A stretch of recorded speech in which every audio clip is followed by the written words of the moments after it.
For more than 4 decades, Hollywood has been haunted by one of its darkest and most controversial stories. An unsolved tragedy that shattered a family, stunned the industry, and left fans around the world demanding answers. Natalie Wood wasn't just a movie star.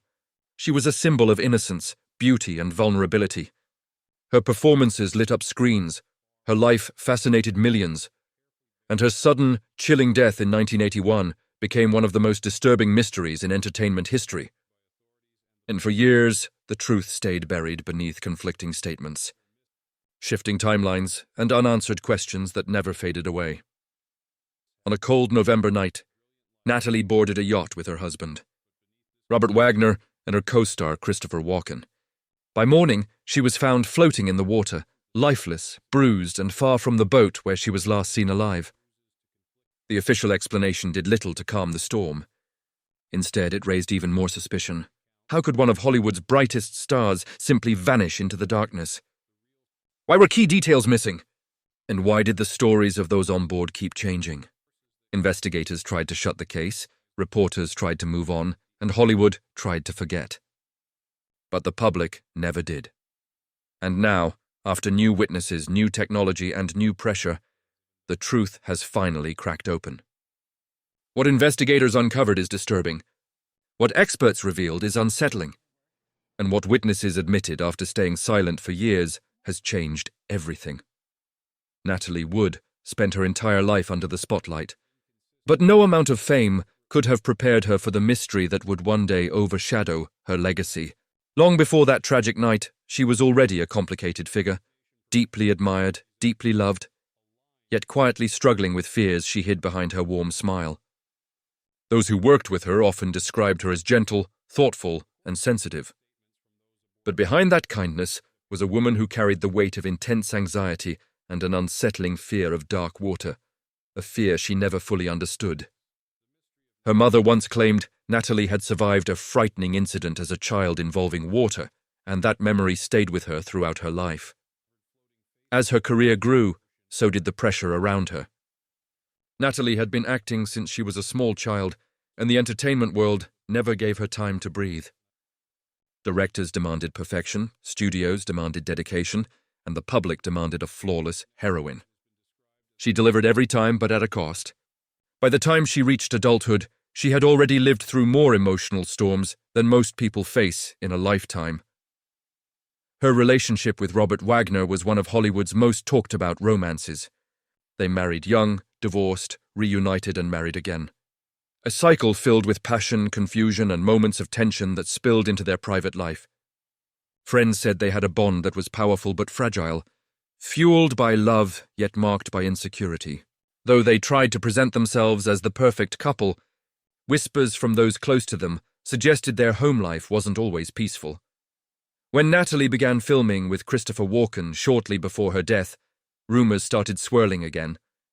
Walken was talented, intense, and focused, and his connection with Natalie on screen brought attention from fans and reporters.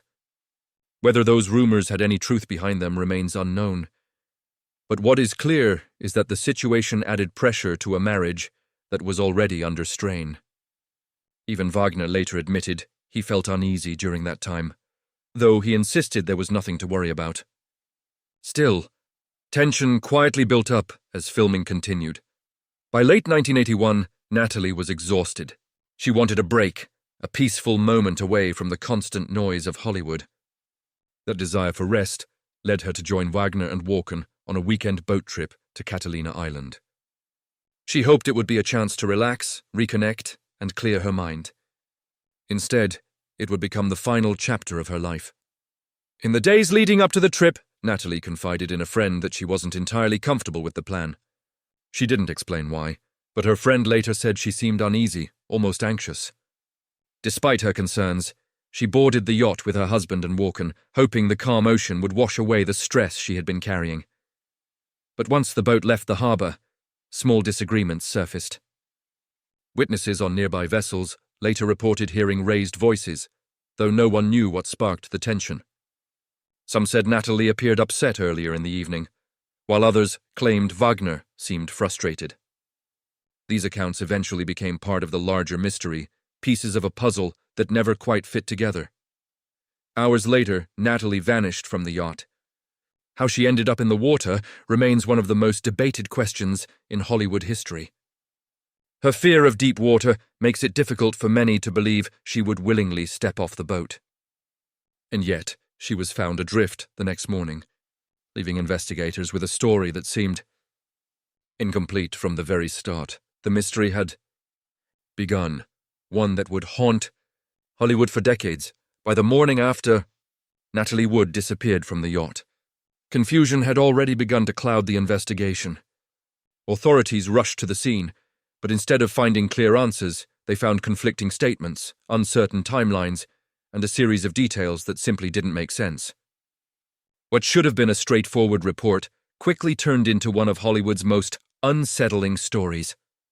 When investigators questioned Robert Wagner, his version of events seemed calm but incomplete. He said Natalie must have slipped while trying to secure a small boat tied to the yacht. But those who knew her found this explanation alarming. Natalie was terrified of deep, dark water. She avoided the ocean unless absolutely necessary, often refusing to go near the edge of boats. Her fear wasn't mild. It was something she talked about openly, something she carried from childhood. The idea that she would walk outside alone on a cold night to adjust a dinghy didn't sit right with anyone who understood her. Then there was Christopher Walken's statement. His account was more reserved. He said he'd gone to bed earlier and heard nothing unusual. He offered no details that contradicted Wagner, but he also didn't support the idea that Natalie was outside handling boat lines. His silence only deepened the mystery, creating a gap between the two stories that was hard to ignore. Investigators sensed something was off, but without solid proof, they struggled to move forward. Adding to the confusion were the witnesses on surrounding boats. Several people anchored nearby reported hearing voices arguing late into the night. Some said the voices sounded emotional, others described them as tense.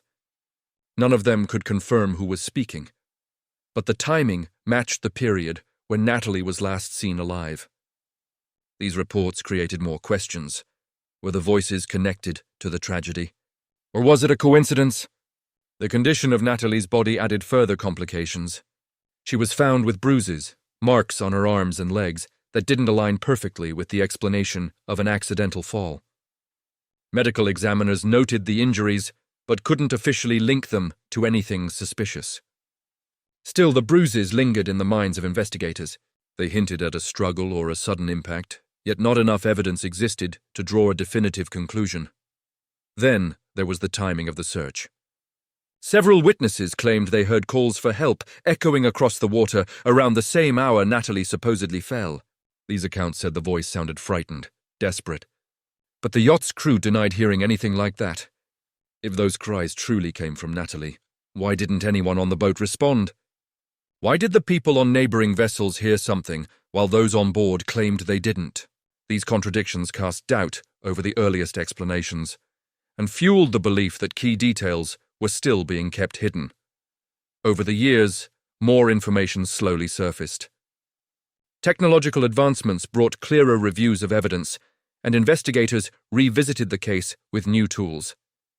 They examined witness statements, once considered minor, and reevaluated testimonies previously overlooked. Small inconsistencies grew into larger shadows. Every re-examination made one thing painfully clear. The original conclusion didn't fully explain what happened to Natalie Wood. Eventually, the authorities made a major decision. They changed her official cause of death from accidental drowning to drowning with other factors involved. This was a rare move, and it sent shockwaves through the entertainment world. The new classification didn't name anyone responsible, but it confirmed what many had suspected for years. Something about the story didn't add up. The shift in the case reignited public interest. People wanted answers. Fans wanted closure. Investigators wanted truth. And slowly, those who had stayed silent for decades began to speak. New voices emerged, revealing details no one expected, and pointing toward a version of the night that was far more troubling than the world had ever been told. As investigators reopened the case, a wave of previously silent witnesses stepped forward, each carrying a piece of information that slowly reshaped the entire mystery. Some of these individuals had been close enough to hear things that night, while others had seen movements on the water that never made it into the original reports. Their voices, ignored in the past, now became crucial to understanding what really happened. One of the most important accounts came from the captain of the yacht, who had carried his own doubts for years. He admitted that he hadn't been fully honest in previous statements. According to him, the atmosphere on the boat that night was tense long before Natalie disappeared. He described raised voices, heated conversations, and moments when emotions spilled over. Although he didn't accuse anyone directly, he implied there was more conflict than the public had ever been told. His updated testimony changed the direction of the investigation and raised unsettling possibilities about what truly unfolded on the boat. Other witnesses, who were docked nearby, recalled seeing the yacht drifting strangely during the night. One couple insisted they heard what they believed was a woman crying for help. They described the voice as terrified, pleading, and disoriented. What troubled investigators most was that these cries continued for several minutes before fading into silence. The couple said they weren't sure whether the sounds were coming from the yacht or the water, but they were certain of one thing: the calls were real. Their testimony stood in stark contrast to the accounts of those on board, who claimed they heard nothing unusual. Even more troubling were new analyses of the physical evidence. Experts revisited old photographs and reports from the scene. They studied bruises, marks, and injuries that were previously dismissed as minor.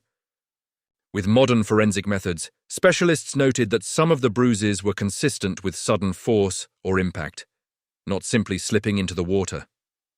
These findings didn't prove wrongdoing, but they added a layer of doubt that no one could ignore. Another witness, who had remained silent for decades, claimed he saw a small inflatable boat drifting much earlier than originally reported. This detail raised questions about the timeline.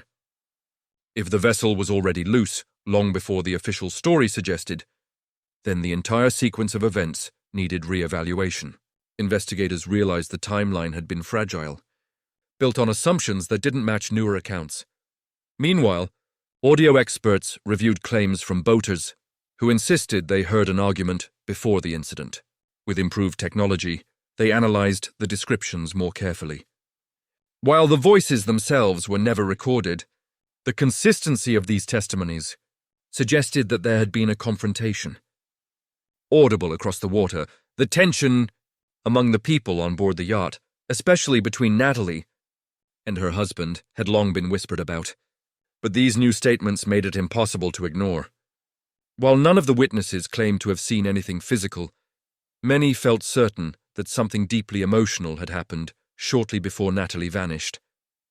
The renewed investigation now had to consider whether those tensions played a role in the tragedy. As the case grew larger, reporters revisited interviews with Natalie's close friends.